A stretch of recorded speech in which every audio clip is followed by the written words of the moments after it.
remarquons, nous surveillons notre Terre. Économiquement, militairement ou scientifiquement, ils sont devenus incontournables. C'est à Toulouse que les plus gros satellites européens sont assemblés, vérifiés avant le grand voyage. Le petit dernier s'appelle AlphaSat. Ce satellite, qui est un satellite de télécommunication, est le satellite le plus sophistiqué qu'on ait construit actuellement. Ça va intéresser un large public, ça intéresse principalement un public professionnel, que ce soit des utilisateurs maritimes pour les bateaux ou pour tout utilisateur qui n'a pas accès au réseau terrestre. Donc on peut directement communiquer par satellite avec un tout petit terminal et on peut envoyer des images ou téléphoner à n'importe quel autre point de la Terre.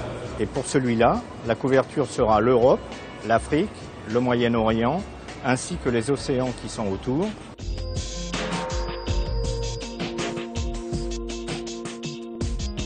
Donc la durée de vie opérationnelle d'un satellite comme celui-ci est 15 ans.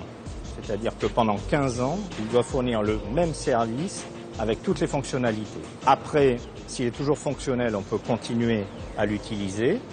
Et ensuite, lorsqu'il perd ses fonctions, on le désorbite.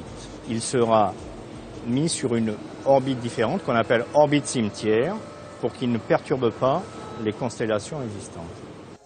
Une fois dans les cieux, ces bijoux de technologie sont difficilement accessibles. Il est donc indispensable qu'ils soient fiables dès leur conception. Pour ce satellite, comme tous les satellites, on double tous les circuits à l'intérieur et ensuite on les soumet à des tests pour assurer leur robustesse par rapport à l'environnement.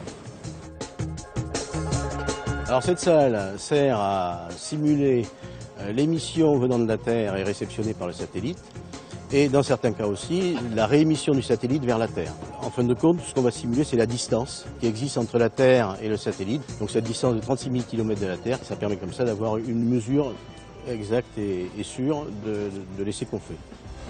Qu'est-ce que c'est? C'est un gros four? C'est un four et un gros réfrigérateur. C'est-à-dire que nous avons la capacité dans ce moyen-là, non seulement de faire du vide, mais de reproduire des températures extrêmes qui sont vécues par le satellite lorsqu'il est en orbite.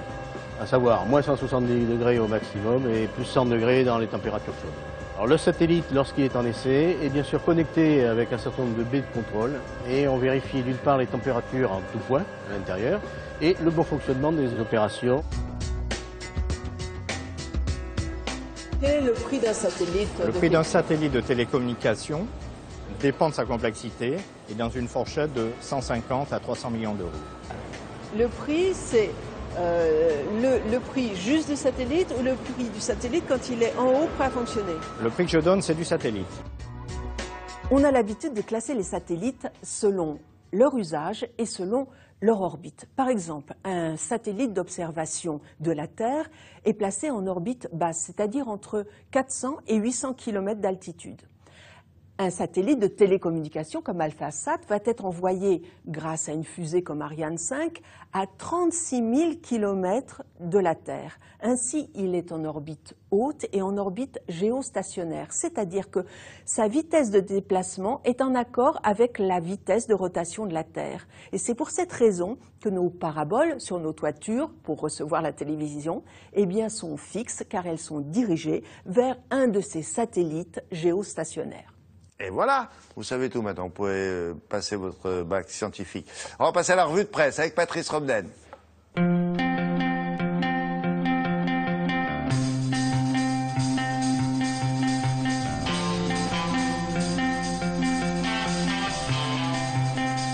Ah, le joli mois de juin pour les lycéens, parce que depuis quelques temps déjà, il faut qu'ils dégagent un peu pour laisser ceux de terminale travailler un peu. Eux, ils sont